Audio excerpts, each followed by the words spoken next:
അത് വളരെ ദൗർഭാഗ്യകരമായിട്ടുള്ളൊരു സ്റ്റേറ്റ്മെൻ്റ് ആയിപ്പോയി. കാരണം മലപ്പുറം ജില്ലയെക്കുറിച്ച് വളരെ മോശപ്പെട്ട രീതിയിൽ അദ്ദേഹം മുമ്പും പരാമർശം നടത്തിയിരുന്നു.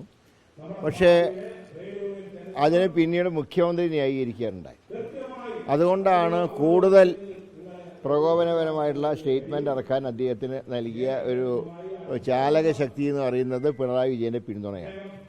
ഇന്ന് വീണ്ടും മന്ത്രി വാസവൻ്റെ സ്റ്റേറ്റ്മെൻറ്റ് കുറേ കൂടെ ഇതിൽ വെള്ളാപ്പള്ളിയെ അനുമോദിച്ചുകൊണ്ട് സ്റ്റേറ്റ്മെൻറ്റ് ഇറക്കുന്നുണ്ട്. പക്ഷേ അദ്ദേഹം വളരെ പ്രധാനപ്പെട്ട ഒരു സംഘടനയുടെ ശ്രീനാരായണ ഗുരുദേവൻ സ്ഥാപിച്ച ജാതി മത ചിന്തകൾക്ക് അതീതമായി ശ്രീനാരായണ ഗുരുദേവൻ സ്ഥാപിച്ച ഒരു പ്രസ്ഥാനമാണ് SNDP എന്ന് പറയുന്നത്. ആ പ്രസ്ഥാനത്തിൻ്റെ തലപ്പത്തിരുന്നു കൊണ്ടാണ് തികച്ചും വർഗീയമായിട്ട് പരാമർശങ്ങൾ അദ്ദേഹം നടത്തിയത്. അത് തികച്ചും ദൗർഭാഗ്യകരമാണ്.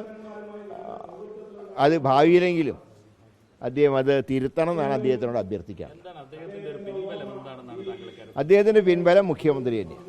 മുഖ്യമന്ത്രി അന്ന് നടത്തിയ അദ്ദേഹത്തിനെ പിന്തുണച്ചുകൊണ്ട്, അന്ന് മലപ്പുറം പരാമർശത്തിൽ അദ്ദേഹത്തിനെ പിന്തുണച്ചുകൊണ്ട് നടത്തിയ പ്രസ്താവനയാണ് കൂടുതൽ മലപ്പുറത്തിനെ മോശമായി ചിത്രീകരിക്കുന്ന ഒരു സ്ഥിതിവിശേഷം ഉണ്ടായിട്ട്.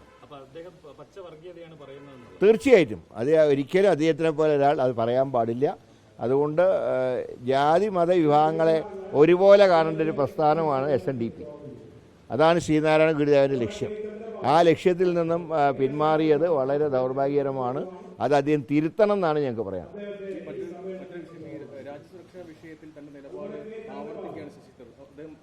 അല്ല, അദ്ദേഹം ആ കാര്യം ഞങ്ങൾ വിട്ടല്ലോ. ഇപ്പം അദ്ദേഹം ഞങ്ങളെ കൂട്ടത്തിൽ കൂടിയതായി ഞങ്ങൾ കണക്കാക്കുന്നില്ല. അദ്ദേഹത്തിൻ്റെ നടപടി വേണോ വേണ്ടോ എന്നുള്ള ദേശീയ നേതൃത്വം തീരുമാനിക്കട്ടെ. അദ്ദേഹം നിലപാട് തിരുത്താത്തോളം കാലം തിരുവനന്തപുരത്ത് പാർട്ടിയുടെ ഒരു പരിപാടിയിലും അദ്ദേഹത്തിനെ ഞങ്ങൾ പങ്കെടുപ്പിക്കില്ല. അദ്ദേഹം ബഹിഷ്കരിക്കുക. അദ്ദേഹം ഞങ്ങളുടെ കൂടെ ഇല്ല, പിന്നെ എന്തിനാണ് ബഹിഷ്കരിക്കുന്നത്?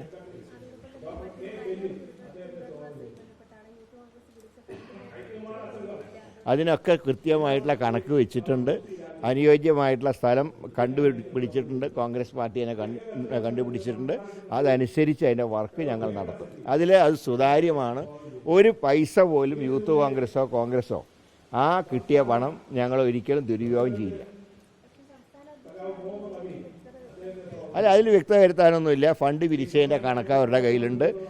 വർക്ക് തുടങ്ങുന്ന ഉടനെ അവരുടെ കൂടെ കോൺട്രിബ്യൂഷൻ സ്വീകരിച്ചുകൊണ്ട് അവിടെ കെട്ടിടം പോകും. അക്കാര്യത്തിൽ വലിയ സംശയമില്ല.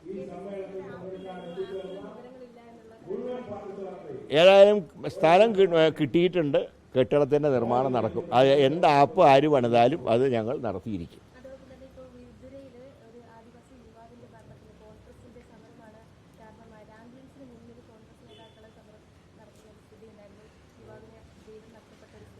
അത് അതിന് ശ്രദ്ധയിൽപ്പെട്ടിട്ടില്ല. അങ്ങനെയുള്ള ആരുടെങ്കിലും ജീവൻ നഷ്ടപ്പെടുന്ന എന്തെങ്കിലും സാഹചര്യം ഉണ്ടെങ്കിൽ പാർട്ടി കർശനമായിട്ടുള്ള നിലപാടെടുക്കും.